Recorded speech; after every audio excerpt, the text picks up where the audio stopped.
What can we do to better surface the origins of our current inequality? What can we do to dismantle the narratives and the policies that sustain a status quo that is fundamentally unjust?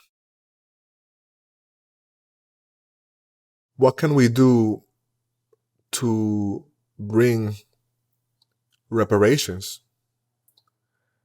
and healing in a way that actually repairs our relationships to each other?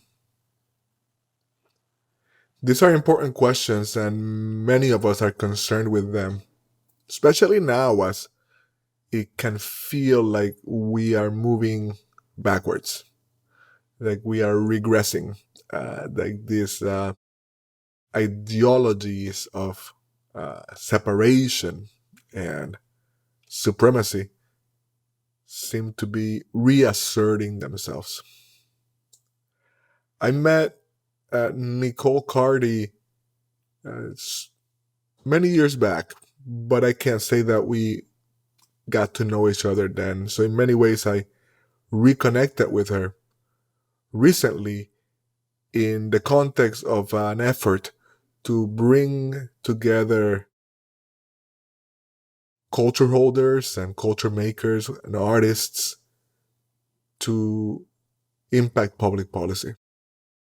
Nicole is currently one of the leaders of an awesome effort called Project Truth, Reconciliation, and Reparations.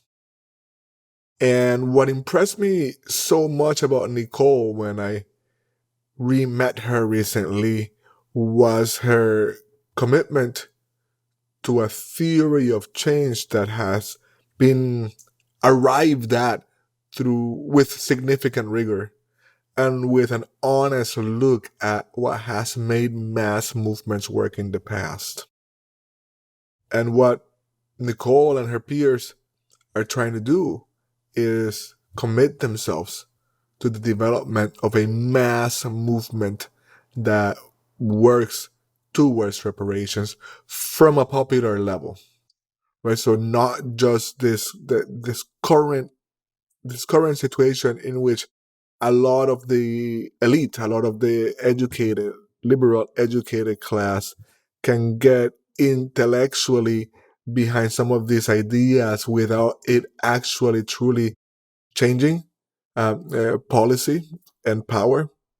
What Nicole and her team are doing is an effort to bring a mass, an intersectional mass of the most impacted into the effort to make reparations for harms done in the past and also to heal our democracy in that process.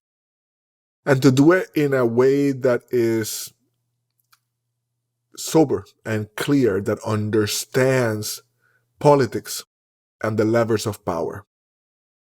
It is an impressive and ambitious idea. It's something that is currently being worked on, and it's something I really wanted you to learn more about. I have enjoyed my conversations with Nicole. I'm thrilled to be able to introduce her to you, especially specifically those of you that don't know her, but I think those of you that know her will also enjoy this conversation. So here it is. As always, I love to hear back from you. What did you get from it? What stuck out?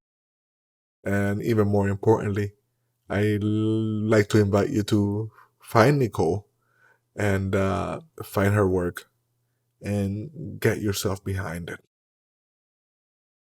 For those of you that are just coming onto this podcast for the first time, let me reintroduce myself. My name is Gibran Rivera. I am a teacher, a guide, a coach, and a facilitator. And this podcast is my way of inviting you into a decentralized conversation with remarkable leaders who are devoting their lives to the evolution of consciousness and culture. I am always grateful for the gift of your listening. Enjoy. Nicole Carty, it is so good to be with you. I want to tell you and the people that are listening that I have met you once before, but that meeting you again years back, I was absolutely blown away by your thought and your power and your knowing and your commitment to a theory of change and the work that you do. And it is such an honor and a privilege to interview you and to have the people that listen to this know you too. Well, I'm very honored to be here. Thank you for inviting me to your podcast space. Hmm.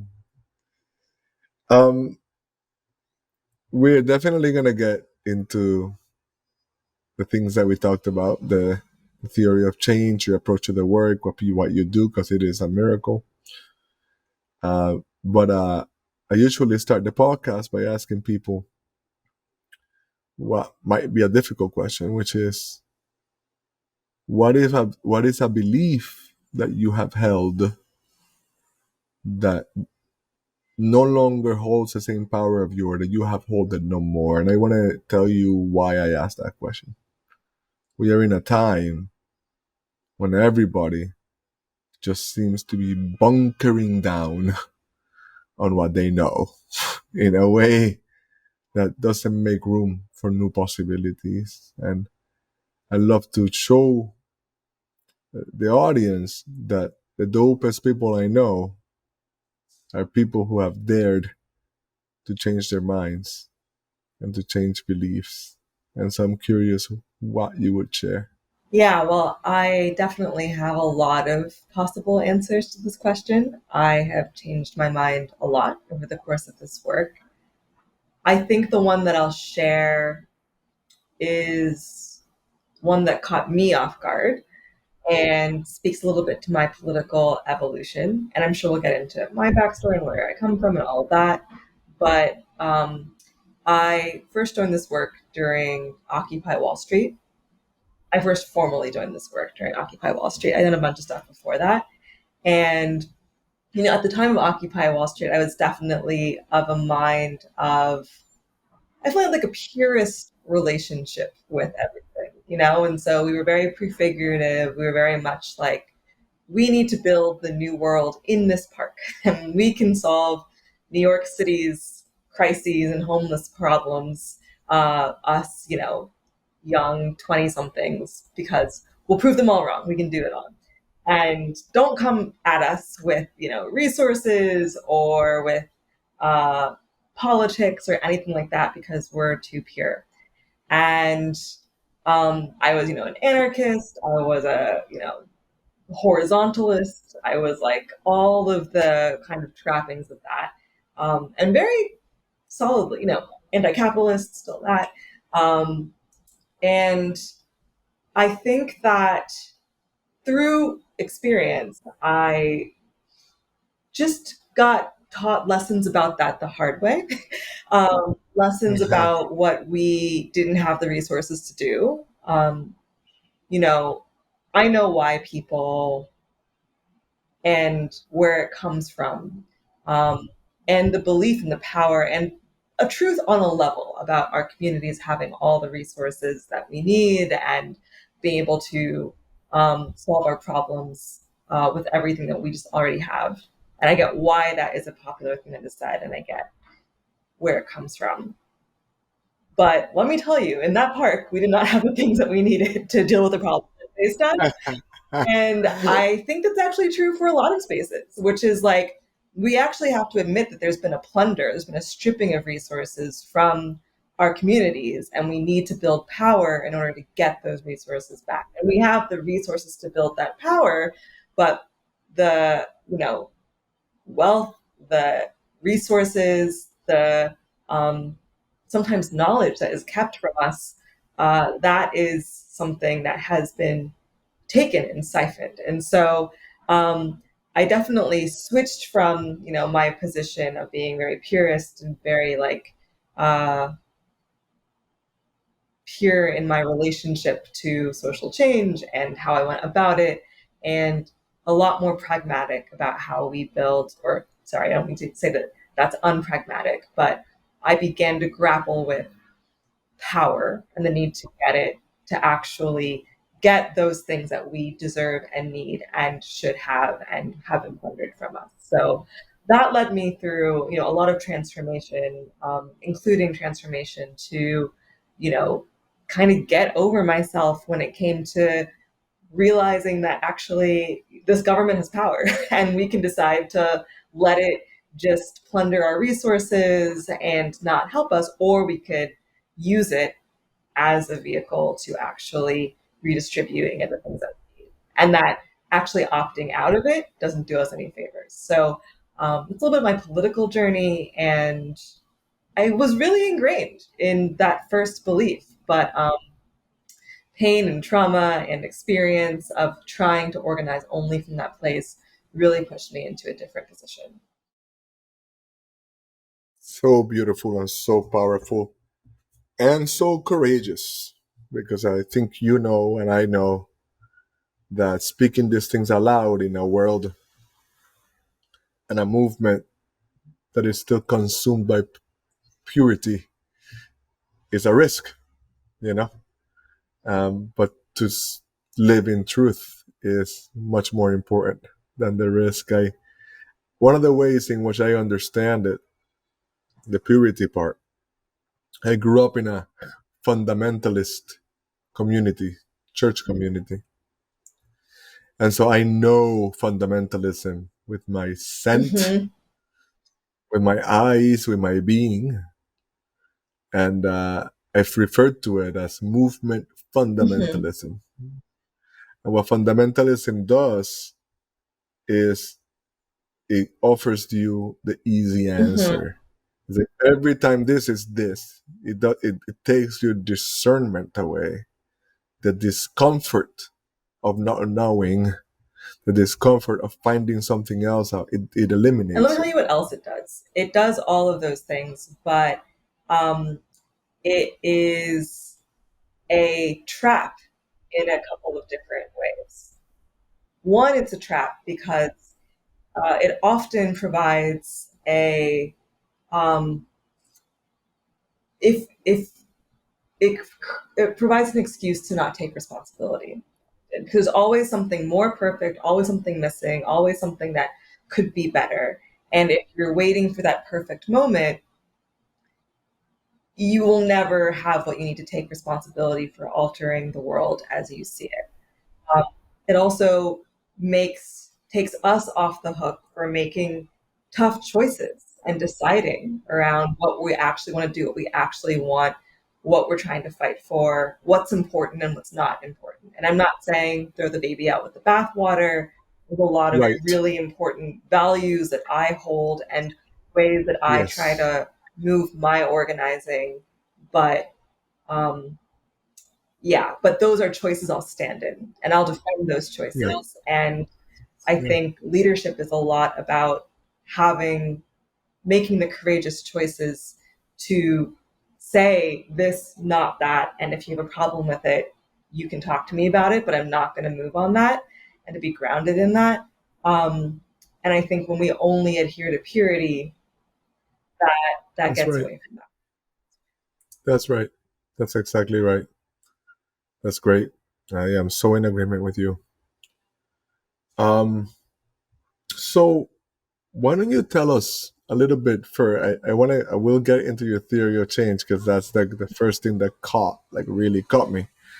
But your actual work, what you're doing in the world, your life, the mission of the organization is one of the most important ones that the country could have. So I would love for you to tell us about Yeah, that. absolutely. So, um, great. What I currently do is I'm currently the executive director of Get Free, which is a youth led movement to repair past harms, remove ongoing barriers to inequality, and create a future where freedom and equality are real for all. And so this project came about in a moment and of a group of young organizers and activists who noticed all the different things they were kind of whack-a-mole battling across the country, and understood that like at the root of this is history of this country, our original sins, and unless we reckon with them, unless we repair them, we're never gonna get out of this. And so we came together to really get at the core fundamental, genocide, uh, slavery, core sins of this country, and to popularize a clarity that repairing these fundamental orders that were decisions by people to justify exploitation is actually the key for us unleashing a future in which we can thrive and we're equal and we are all recognized in our full humanity. So that is the overall uh, prerogative of Get Free. And our goal is to make that sense, that understanding, the fusion of, equality and freedom, which are deeply American values, with, repair as common sense, both in the public and in politics. Beautiful. Can you um, help us understand a little bit more what we mean by repair? Well, I can tell you that one of my first interpretations is literally reparations, like pay black people back for the work that they did to build the country, like just like give them the money that they are owed. Yeah, You and that's know? very fundamental. I mean, reparations is our framework, right? And this shouldn't be like controversial, like idea, right? What it really is acknowledging that there have been purposeful, discriminatory, exploitative systems that, created lies and laws to dehumanize people. And all reparations are is reversing the impact of those lies and laws. That's it. And so when we think about reparations, we really have a 5-part understanding of it. And this is in concert with the UN's definition of reparations. And I hope I get everything right because sometimes I forget. But it's not just monetary compensation, but that is part of it, right? Compensation for lost benefit, for lost opportunities, wealth, for exclusion, restitution. And so an actual like restoring of full citizenship, that would look like voting rights, that would look like full enshrinement of equality in the law. Healing, self-explanatory. There's a lot of damage for all people that are needed in order to heal and be healed in the wake of these crimes against humanity. Um, uh, Restitution, compensation, healing. Uh, One is satisfaction, and what that basically is telling the truth, right? Having a true accounting of history.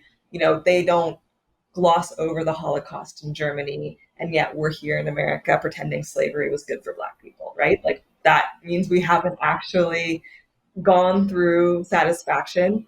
And then finally, and I think this is actually one of the most important and transformative qualities of reparations, is non-repeat.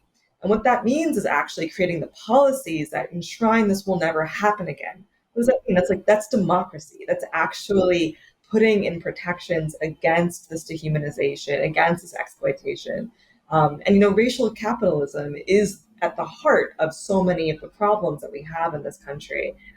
So this is really our attempt to like create a solution for that, those design systems, explain where they came from, and explain what we all have to benefit from and gain when we undo them through reparations.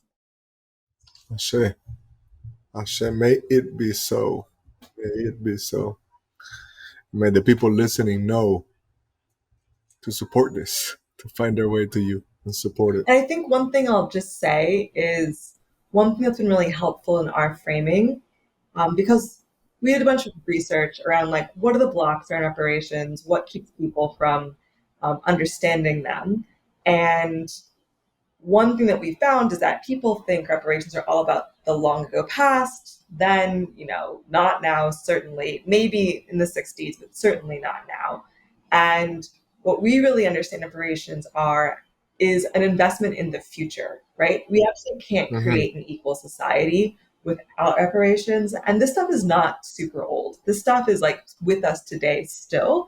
It shapes our police killings, it shapes our criminal justice system.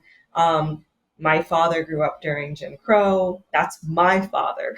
Like, that is one generation, right? This is Right. not super removed. So this is also and shapes our world around us.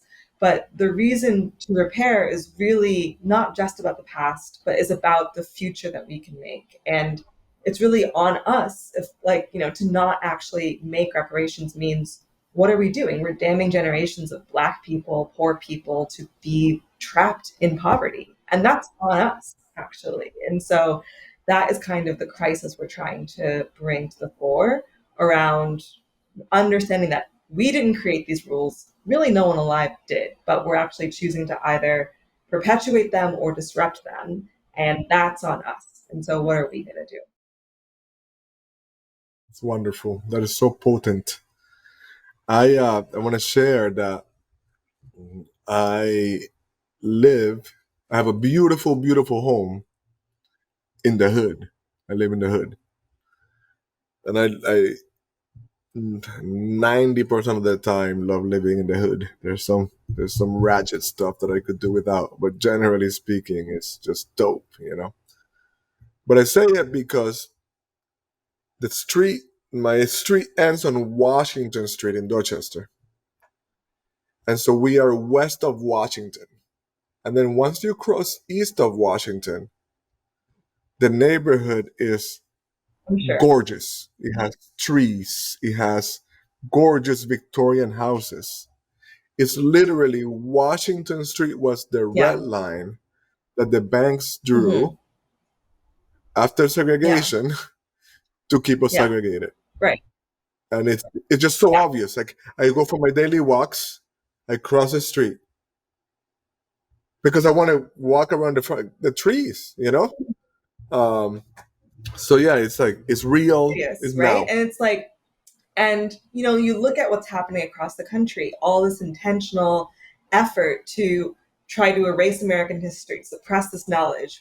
Why? Because it's so explanatory for why our world is the way that it is. And when you look at who is responsible for passing the anti-CRT bills and trying to whitewash history, it's the same people who are benefiting from that exploitation, benefiting from the disempowerment. And they don't want us to know the information that so clearly explains why things are how they are. They'd rather have us feeding and believing in some myth of meritocracy. And, I think of meritocracy and like, I feel like a really easy way to sort of undermine meritocracy is like, oh yeah, America is a meritocracy. Starting when?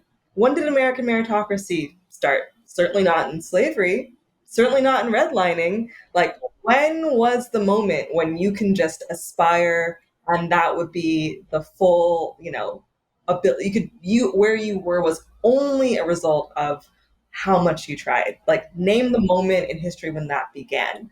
And you can't, right? Just a clear analysis of history tells you that that's never been true.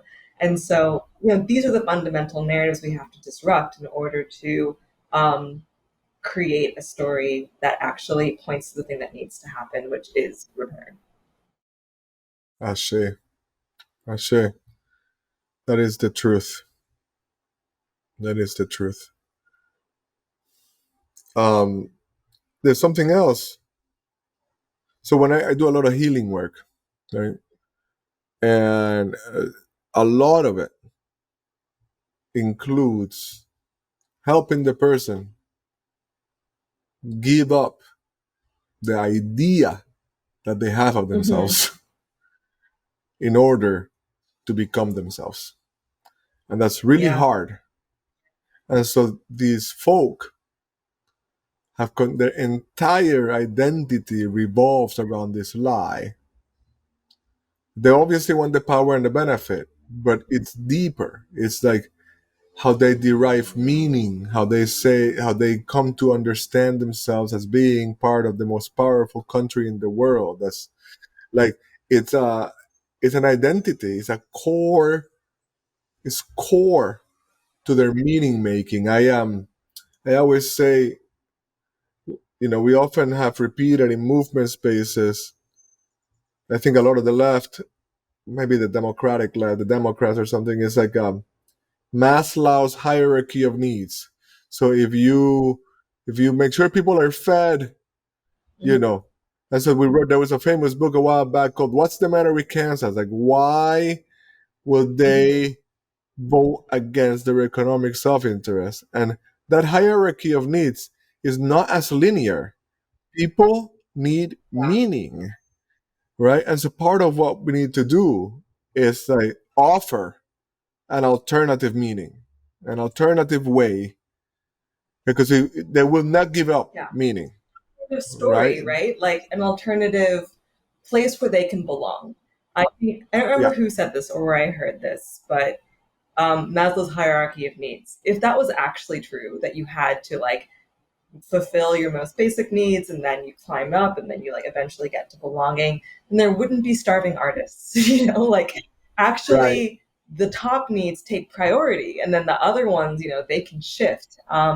And when you're thinking about an identity that creates belonging for people, which has been created in order to create a sense of shared benefit and shared belonging, which is another uh, like function of white supremacy, right? Because white supremacy does not just exist to exploit Black people, people of color, to dehumanize us. It also exists to invite poor white people who do not benefit from these systems into an alliance with the wealthy few Yeah, who've been crafting these systems of lies in the first place. And so yeah, we have to actually tell a story that um, creates that division between uh, within whiteness, as far as explaining the purpose of that invented identity, right? Because like if you even look back historically, um, people weren't white when they came to the United States. They were English or French or Irish, and then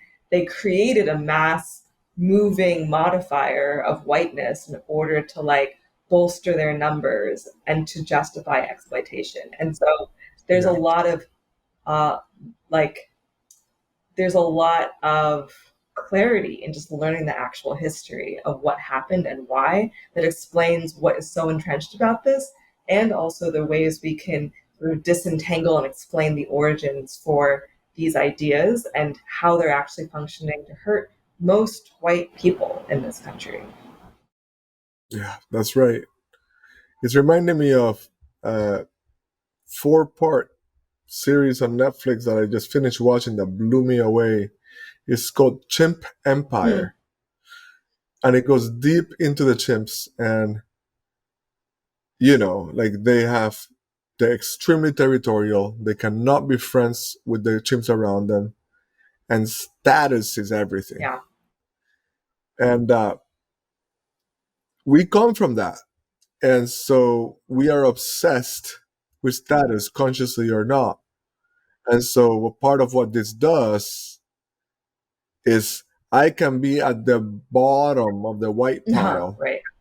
but I still have more status, Yeah. right? And But so what's that's yeah, interesting about monkeys is that I think obviously our closest, evolutionary counterpoints are chimpanzees, but bonobos are also quite close to us, right? yes, And yes. trilineal, they're all about, they have a lot of sex.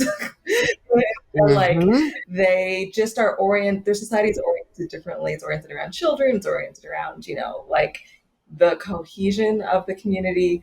And so, you know, I think that that's useful because, we have a way of explaining what we don't often know when we look at history, is that history is interpreted and given to us within the dominant frameworks of the era. And so we were like Yeah, doing research on, man at the time, like at the dawn of man. We're like, oh yeah, cave men, and then cave women were gatherers, and cave men were hunters, and it's like actually that is just retrofitted like modern ideas That's of right. like gender roles onto a society that didn't have that at all, actually. That's And right. so the thing that's like we try to root ourselves in is there's always choices that are getting made. And the important thing Yeah. is, why are they getting made? You know, it's not an accident that like they have aligned power amongst a wealthy white few men, right? They Yeah. are both creating laws to forge these ideas, forge ideas of whiteness, forge ideas of like maleness, and forge justification for control for their own power. They're not always there in society beforehand. They have to actually like harness them and create justification for them. And over time, the justification has shifted. In the beginning, it was the Bible, and then we had the scientific age, and then they had fake science, you know, like phrenology. Like they Yeah. used the same thing to justify why Black people were, first of all, a different race. No. And like, and women were also like inferior to white men. And Yeah. so the justification shifts and shifts, but it's all about Yeah. power. And so understanding that it's That's all right. about power at the end for these people, it's the origin story that I think we're really missing around systems. That's right. That's right. No, we are literally living in the next gilded age. Mm-hmm. Like this is the time over any other time when the wealthy are keeping and grabbing most of the pie by a Yeah, lot, by a lot. Like 100 people yeah, have half of the wealth on wild. earth. And even the way we talk Yeah, about, like, you know, in recent years, we've talked a lot more about the racial wealth gap. And I think that's important. And I think it's also confusing because within the racial wealth gap is just the general wealth gap. And if you've right. seen, and the reason why the racial wealth gap is so extreme is because, well, the people at the very tippy top are usually white, but they're bringing the like wealth of all white people way up from where it actually should be. And there's a clear benefit of, you know, the GI Bill not being redlined, obviously advantages which others were excluded from that like created and fostered white wealth. That definitely happened. But there's a whole other conversation that we're missing about the gap between like average median white wealth and the like outrageous harnessing of wealth amongst like the top 100 families, most of whom are white, you know? And so, yeah, it's tricky because we don't have good language around this stuff. Yeah, yeah, yeah. And I feel like that's just like I just feel very strongly that you're just leaning into it. You're just sorting it out. You're just finding, you're researching, you're finding the way to speak of it. And it's beautiful work, important work. I would love to hear about your theory of change, which you're so clearly committed to. I want to say before you start that I feel that we have different theories of change, but I feel like they're Hmm. complementary. And so I just wanted to say that and a welcome, like I invite people to Hmm. listen to like your analysis, to like how you think we're gonna get there, what it is that needs to Yeah. happen. So I'll speak a little bit about where my theory of change is grounded in. And so Please, my, as I mentioned earlier, I first got involved in like the more formal left through Occupy Wall Street when I was like 23. And I have been part of community-based organizations. I've been part of like tutoring, like efforts. I have been part of like a new formation of SDS, like radical political, but like long, long meetings and like democracy. If you call like long meetings when you talk about Marx democracy, I'd done stuff. Like I wasn't a complete newbie. I'd been in the left before. But Occupy was the first thing I was ever a part of that felt like it was kind of working. Like I had never been part of anything that actually felt like it was working on a large scale. Maybe like, you know, stoplight organizing and things like that. Sure. But like nothing on a large scale. And global. global and like brought capitalism into the fore in a way that had not been done in my lifetime, and gave everybody new language, which we're still using right now, about like 1%, 99%. Like that is all, that's all from Occupy. Thank you for the gift of your attention. If there's something here that resonates for you, something that feels true and good, think about a friend that you could share it with. We curate for each other. And that's the only way the good stuff spreads. Even young activists who got activated in like 2020 or even 2014 are like, oh, well, 1%, 99%, that's so obvious.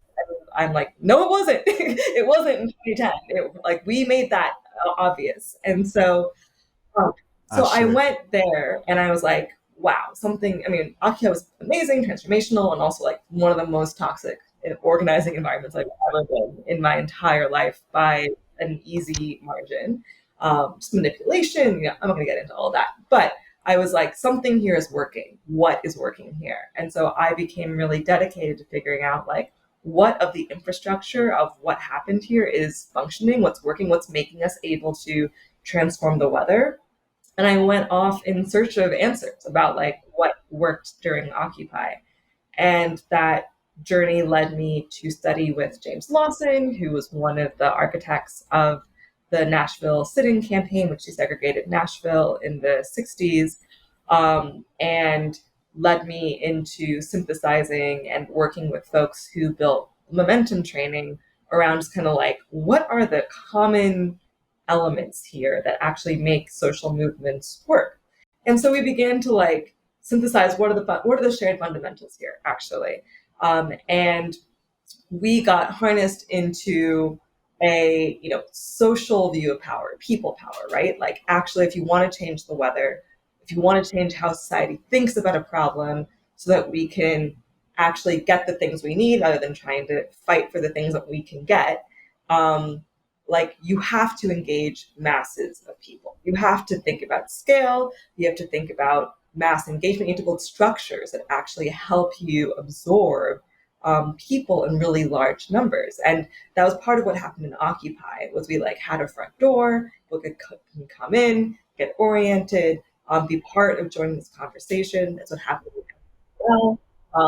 And that was the foundation for that actually then changed the conversations that were happening in society, right? You have the first, the Ferguson uprisings and the immediate aftermath of that, the emergence of Black Lives Matter, and then 2 years later you get Beyonce at the Super Bowl wearing, a Black Panther beret. Like Beyonce before that was not going to do that. Beyonce after that did that. And so there was a really clear relationship between power, people doing things, and the translation that funnels up through culture as one clear part of what needed to happen. And so we can reduce that into, people power and then narrative power, right? Like, how do you create urgency around your issues? How do you bring your issues into the fore? How do you use direct action to really dramatize? It's like, Martin Luther King's word, dramatize the struggles that we don't see otherwise. Like we are so used to in society. How do we dramatize and problematize what is already there in a way where we want to take new action on it as a society? And that was really functional during the civil rights era, right? Like the lunch counter sit-ins, even in Nashville, like segregated town, Black people in Nashville at the time of the sit-ins were like, yeah, segregation's going to be here forever. I don't know what you're doing. Like, you guys can do whatever you want. We're not hanging out with you because like this is the like way that this is the water we're swimming in. This is what it always will Yeah. be. And it took an agitation in direct action that was able to like dramatize the violence of segregation just by sitting in lunch counters. Mhm. But it wasn't just that action, it was the infrastructure around it to begin to organize the community who then got agitated when they saw this action, who then wanted to plug in. And that was how they built power. So suddenly the conversation is shifting. Doesn't end there, because what they're ultimately able to do is shift that power into economic power and then political power in order to win legislation. And so what I've reduced that to is sort of a trifecta, sort of not linear, but like sequential understanding of how to create transformational change, which starts with people power, starts with dramatizing the issue, starts with getting people involved and creating structures to show society the problems that we need to deal with and to create urgency around the problems in our world that we maybe don't feel urgency around all the time. And then that really translates into narrative power, into how we are understanding our world and how we are figuring out what's urgent, what needs to be acted upon, and who we are in relationship to these problems. And then once that has, proliferated a mass amount of the public, then it's a voting issue. Then it's an issue that becomes a political priority. And so you harness those opinions, you harness that urgency into creating transformative change and voting priorities, and then harness really one political party in order to move your agenda. And the thing that I'll say when I began to study this and look into this is that social movements transforming urgency and then harnessing political party to like enact their agenda is the way, period, that transformational change has happened in this country. That's what happened during the abolitionist movement. That's what happened during the civil rights movement. That's what happened during the progressive movement.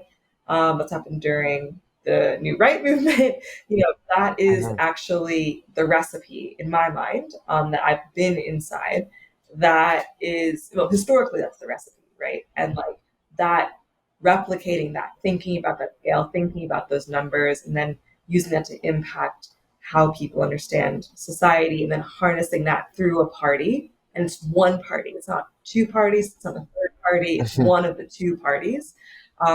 That is how something called, entrenchment happens, and political realignment happens, right? Where the party is the Beautiful. vehicle for your new agenda that the world agrees with you with. And so, Incredible. yeah, that's where I landed after many years Yeah, of analysis and study.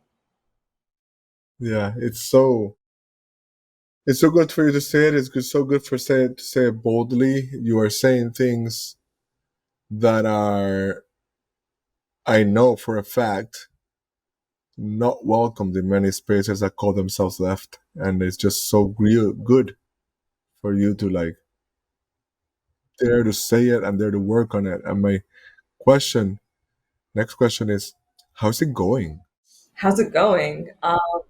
Like my project? Again, Yeah. well, we just launched like a month ago, and so Okay. but we've been harnessing this, and we built our project knowing that actually right now there's about to be a generational shift in the American electorate.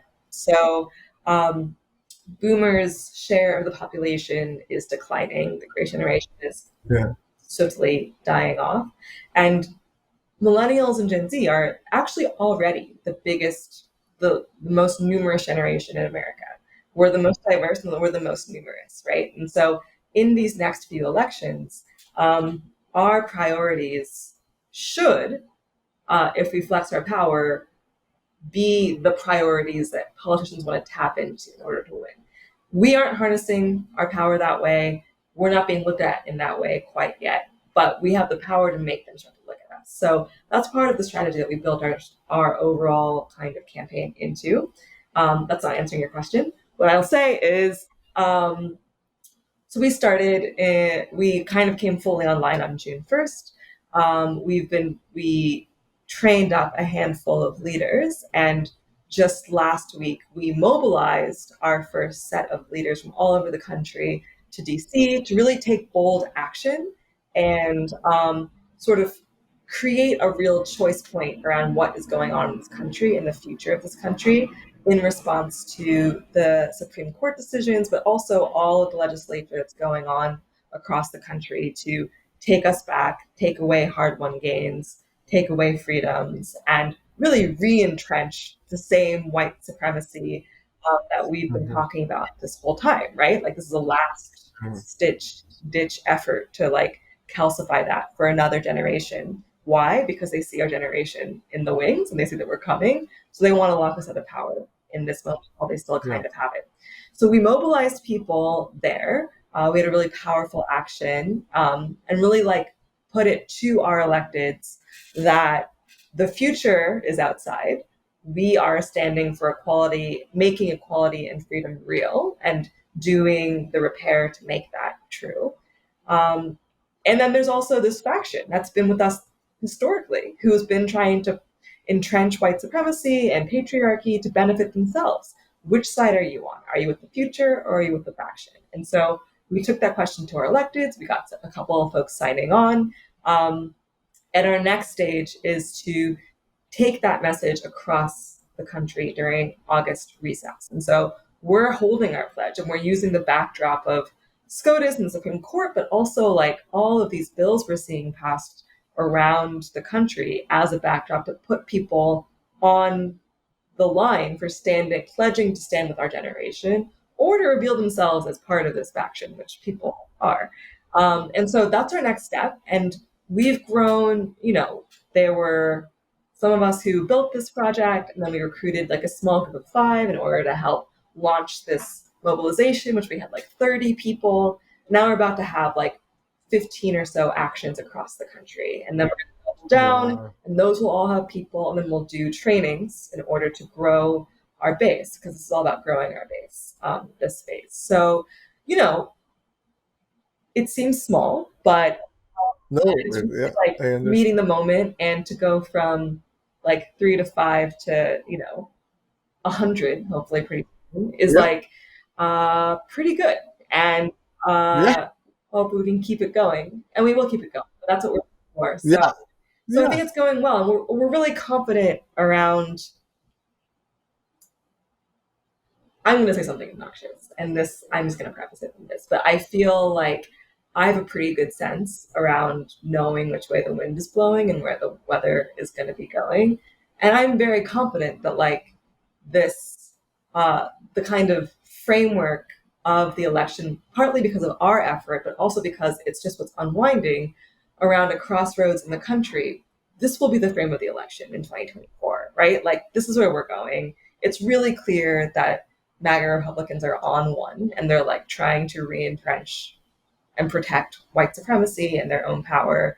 And Biden's already running on freedom. What does that freedom mean? Who knows? But he's running on it, right? And so to just deepen that and clarify this is not a new challenge, it's an old challenge, and really ask ourselves, the country, which way we're going to go, that's going to be the frame of the election. And we're going to fit right into it, in really demanding Democrats make freedom real, by undoing I the see. barriers that exist and holding them accountable to our generation and to our votes, in order to make that more than just a thing they say, but to put them in a relationship with our generation in which we can hold them accountable. So, yeah. Beautiful, beautiful, so good. I want to say 2 things. The first is when you said that you have a sense and a confidence. I got goosebumps, which is how I know something true is being spoken. So I just want to affirm that. And I think the other one is I had a question. Actually, no. Before I forget, I will write it on the release of the podcast. But for those of us that don't get it through my newsletter, can you say your website? Like, what is your web Yeah, our address? website is getfreetogether, all one word, .org. Great. And is there a don't make a donation button on that Yes, there website? is. And we need support in order to actually grow this movement to scale and to move into our next phases. Um, we're out here trying to organize like BIPOC young people, and Yeah. not a lot of people are organizing at all right now. And we have just an amazing group of leaders who should be able to do this work and to be able to like organize their peers and classmates. And so, yeah, donations are like, if you believe we're in a crossroads moment in this country, give to get free, because uh, Like, For sure. we are. And I wanna say one thing further about that, which is it was the Obama election that brought the power of small donors into politics. Before that, it was just the politicians with the Yeah. rich. And today, they measure, like the media measures the power of a campaign by how many small donors they have. So I want to tell the people listening, whatever amount you have, and some of you have a lot, and some of you have a little, give to this, support this. This will be more free if it is free from Mm, institutional power. Not that you don't need it, not that you won't take the foundation grants, but the more donors are willing to give a monthly mm, gift, this is important. And so I'm just kind of speaking to my audience directly I about that. really, Like, find the generosity. Yeah.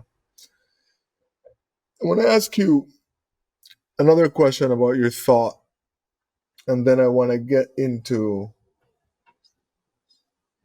share a book, kind of going back to something you were saying earlier. Um, but you have said something quite mm, provocative in the context that we met, and I have, some of my most exciting clients are like really centering culture, right, as kind of mhm, defining uh, the future. But you said, and I was moved by it, even if it's like a challenge to some of the work with the people I'm doing, that it's actually the other way around. That the culture follows movement, that it is an expression mhm. of movement and new thought. And so I'd love for you to speak something about that. Yeah, and it's a virtuous circle. Yeah. But if I was to be asked around, if you want to do culture change, what do you invest in? Artists who are making art or movement in order to like popularize a new idea. I would say movement. I would say people taking action, direct action, especially in order to transform and dramatize and clarify issues in new ways to new people. And I think the evidence is pretty clear on this, like even just looking at history, look at the 60s, right? You have like Joan Baez and Bob Dylan and all of these people that I grew up understanding to be like movement folk singers and movement artists and things. But all of that music was like coming up in a moment of action, of people already moving. Like they went to Montgomery, they went and joined the protests. They were given more space to be accepted and adopted, because the ideas were already put in the air by courageous action that was happening. Bob Dylan got inspired by, the lunch counter sit-ins and things like that. And so I just think like that is the directionality, that it more goes, and that actually, think about even like how many Black films and BIPOC films got greenlit after 2020, right? Like that came after. Think about how many. I have a friend who's a Yeah. cinematographer. How many jobs he got put on after 2020, Yeah. and I was like, you should thank me because like that is Yeah. that's from movement. Movement did that, and now you get to like actually have more space, more resources, more focus to make the art, to do the art, to like take it to the next level. But that was all unlocked because of people taking action for free, because they cared about something to really magnify the problems that we're in. And yeah, I just think what we say something at Momentum, which I hold on to, and that's momentum creates alignment. So Yeah. you run out and you do something, and people come with you, and resources unlock and they unleash. We also saw this go away once the streets emptied in 2020. But like all of that new energy came after movement. And That is where I would put my money. Yeah, yeah, no, and you already talked about Hmm. Beyonce, right? Like, Yeah. and I think about my beloved like friend, like a true friend of mine, Fabiana Rodriguez, the artist, and when I think of her art and her expression, so much of it comes from deep within her, but it is an expression of movement. It just is, it just is. Um, so actually, I'm gonna ask you and the listeners to be indulgent with me for a second because I want to find the exact name of a book that reminds me of something that you said about the hunter gatherers and the stories that we tell.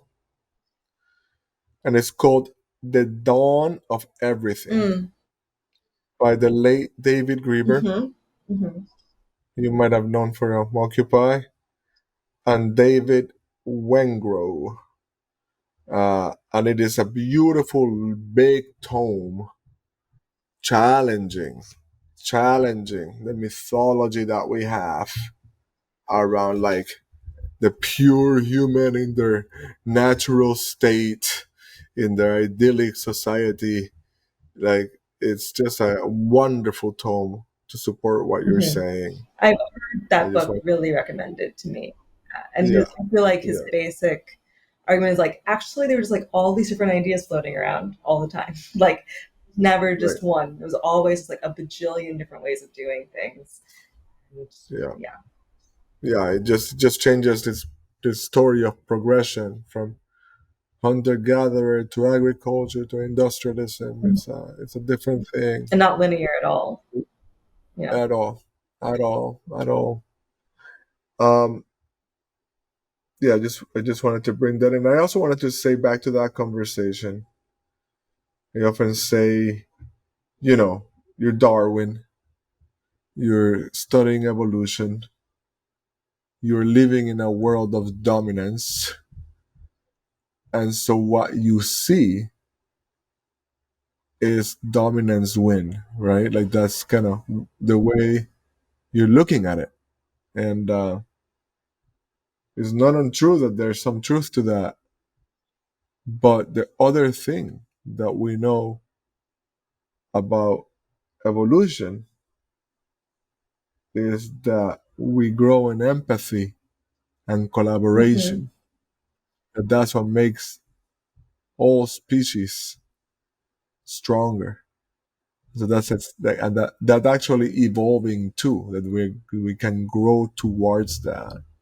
So I just wanted to again affirm what you're And I saying. think like, I mean, I'm like reaching back to my like AP bio knowledge, but like I dominance is one way of thinking about evolution, right? But like, they used to think that evolution was just linear and like was Hmm. evolved, kind of like also the projection of like evolution of economies and societies, like just a straight line, a Right. foretold thing. And then there was a theory that came out after Darwin. It's called punctuated equilibrium. And so what that was talking about was that actually things would just be at stasis for a long time and chilling. And then like something would happen which would inspire a whole like new leg of evolution and generation. And it was just about environments changing and people changing to them. And that it wasn't necessarily like one thing tackled another, then got better, but like it's kind of more less about dominance and more about like collaboration with the environment, right? And when we see these big changes happen, it's like the things that went out are the new inventions and the things that like actually break the molds that previously were dominant, and there's a massive evolution. And so, like, that's another way of thinking about. That's beautiful. That's right. I'm gonna take a left turn here as we come close to our time. I have about three questions left, two of which I ask, all of them I ask every time. I would love to hear. I know how you got politicized. I know about Occupy. I know what happened before. I'd love to know a little bit more about your upbringing. About what like where do you who do you come from? Who are your people? How did you Yeah, grow up? I that's a great question because it's different than how I was politicized, but it's always been there. And I've recently come back around to understanding exactly where I come from and as a reason for why I was politicized. The story that I tell about this is, I was deep into my work in moving for Black lives before I had even done and run the numbers on my own family around like, oh Mhm. wait, my dad was born in 1945. Like he grew up in Tennessee and in Georgia. Like realizing how near um, Jim Crow was to my life and how possible my life was because of the winds of civil rights movement. So I grew up in Atlanta, Georgia, and my dad also grew up in Atlanta, Georgia. And my his family moved there from Canada when he was 4 years old because his dad couldn't get he's a preacher and he couldn't get a parish in Nova Scotia. I later learned that I was like, wait, there aren't Black people in Canada. Where did they come from? And my dad's dad's line came from the Caribbean, but my dad's mom's line, uh, yeah, Caribbean. Puerto Rican. um, a tiny island called Anguilla. That's where my mom is from too, actually. Yeah. And so lots of my family stems back from this tiny island in the Caribbean called Anguilla, which is like 3.5 miles by 7 miles. And my mom is like the second of 12, and half of my aunts and uncles still live there. And I go there, they know my face. They like, it's a place of true, deep, and utmost belonging. And my grandmother, though, her family was from Nova Scotia, but via America. And so they were enslaved in America. And they actually moved up to Nova Scotia. They were relocated by the British during the War of 1812. And during the War of 1812, enslaved people joined with the British and fought against the United States. And then they were relocated to Jamaica and then others to Nova Scotia. And my ancestors were part of those who like burnt down part of the capital, actually, and then went to Nova Scotia and were farmers there for a number of years. And I grew up with the story that like my dad's from Canada, my mom's from Anguilla. I'm a first generation immigrant, but I ran the numbers and both sides of my family just like have been in the United States for what is now the United States for like hundreds and hundreds of years. Even my mom's side, like her people went down, they were like, part of her ancestry was like they were enslavers who left Virginia after Yeah. the Civil War ended and like hung out in the Caribbean and like intermarried with Black people who were down there, like, Wow. and so like the roots are just so deep in this country. Yeah. And I, like many radicals and many purists, was like, fuck this country. And yeah, fuck this country for a lot of different reasons, especially for all the ways it has stood up and created hierarchy and been a force for bad. But like, I recently, and by recently, I mean like from like 2015 onward, really came around to see all the work that had happened here in America Yeah. that had made it actually a place for a multiracial society, and how much further along that journey it was than almost anywhere else in the world. And I was like, oh wow. And we have part of our national story, this like overcoming of uh, this discrimination, how helpful for anything that happens in the future. And so I really came around on my understanding of like not ever erasing all the ill of capitalism, imperialism. That's all still there, but like seeing the potential and seeing how people have harnessed that potential, and how my ancestors harnessed that potential in the civil rights movement and like were preachers, in civil rights movement, leading marches and things, and feel a deep grounding, surprisingly, Yeah. to this country. Would have shocked me, would have shocked 15-year-old me, Mm, but here I am mm.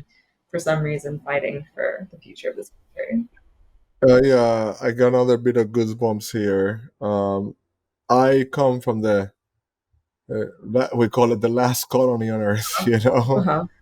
And a quick note about that: I often think of the Caribbean as the heart of Africa outside of Mhm. Africa, you know. And even with that, you know, growing up a nationalist, growing up wanting independence, growing up like so much in my power changed when I was like, I'm an American citizen. I am a citizen of the most powerful country in the world. Yeah. What do you think about And it? I just, Like, it's like, it's like, this is what like Star Wars, and especially like my kid watched the Clone Wars, and Bell Hooks told us, you know, like the darkness is inside each of mhm. us. It is so simplistic uh, to just make the nation bad and to throw shade at it, and not you see the whole thing, you see the horror, but to miss out on the project of democracy that is the aspirational uncompleted project that has been held here is a mistake.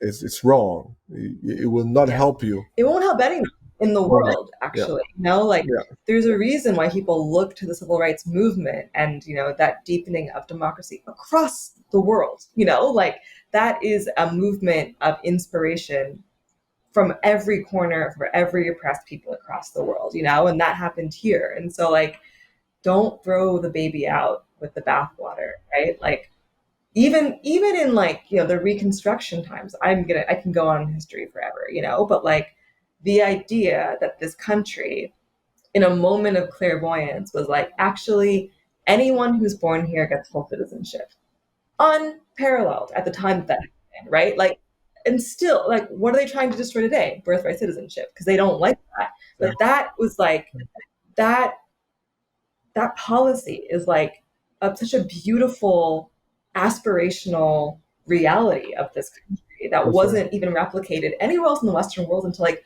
much more recently. And in many European places, it's still not true. In the Dominican Republic, it's not true. Like it's a miracle, and it's just seems so important. I want to recommend to listeners who might be interested. I just listened to an interview of Tom Hanks in the Ezra Klein show, and he's just like very white for Uh-huh. sure, but like he sees the country's good, and he not maybe as clearly as you and I, but he sees the country's harms. And I just thought that that was a really healthy. It was a white perspective. It's two white guys talking, but it is. I found it a balm to hear his clarity on it. And we just have a few minutes here left. I want to ask you if you are willing Mhm. to do a little time traveling. Sure. And what I mean by that is to forward yourself 20 years from now, which is what at least used to be what a generation was. And I don't want you to tell me who she is. I want you to notice that she has attained some things and failed at others. She has more wisdom. And then I want to invite you to have her come back to you now and speak to you. And when you're ready, I'd love to hear what she's telling you. Hmm. You need to It's know. very deep. um I think she would tell me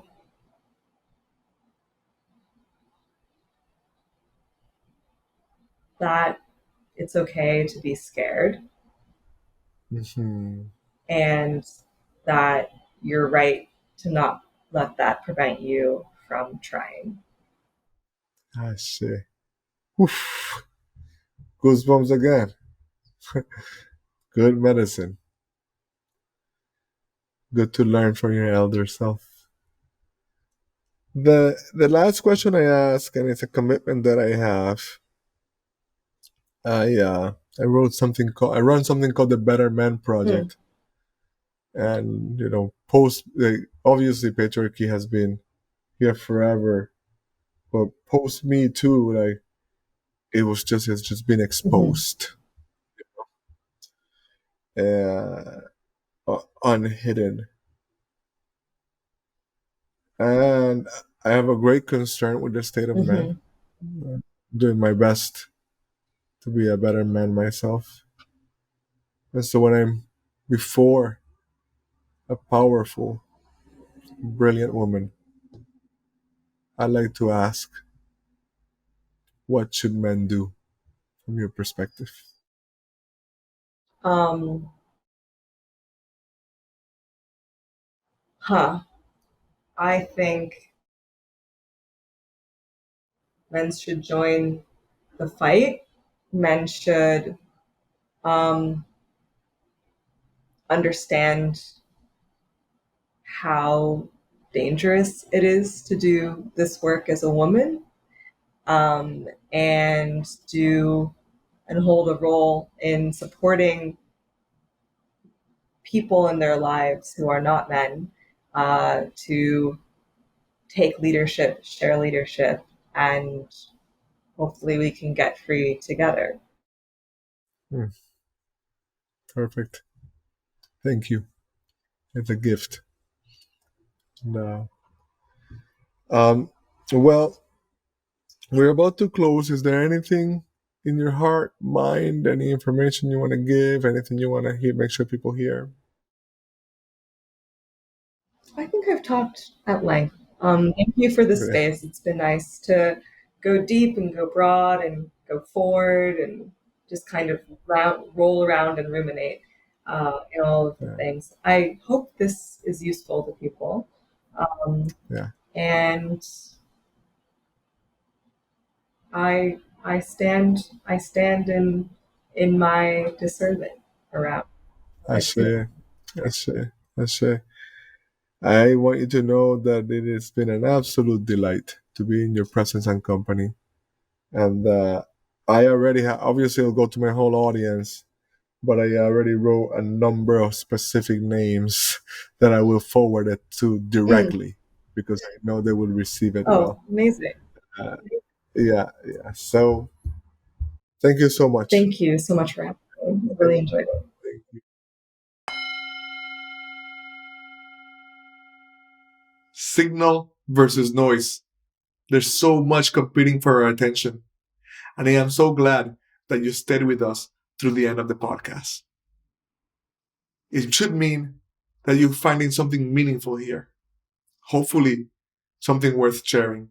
And so I'm asking again that you think of somebody who would be touched by this conversation, who wants to be a part of it some way. It is a decentralized conversation. It is a way in which we're changing ourselves by leaning in towards each other in places like this and in the exchange of these ideas. So, who's a person or two that will be specially moved by what you've heard here today?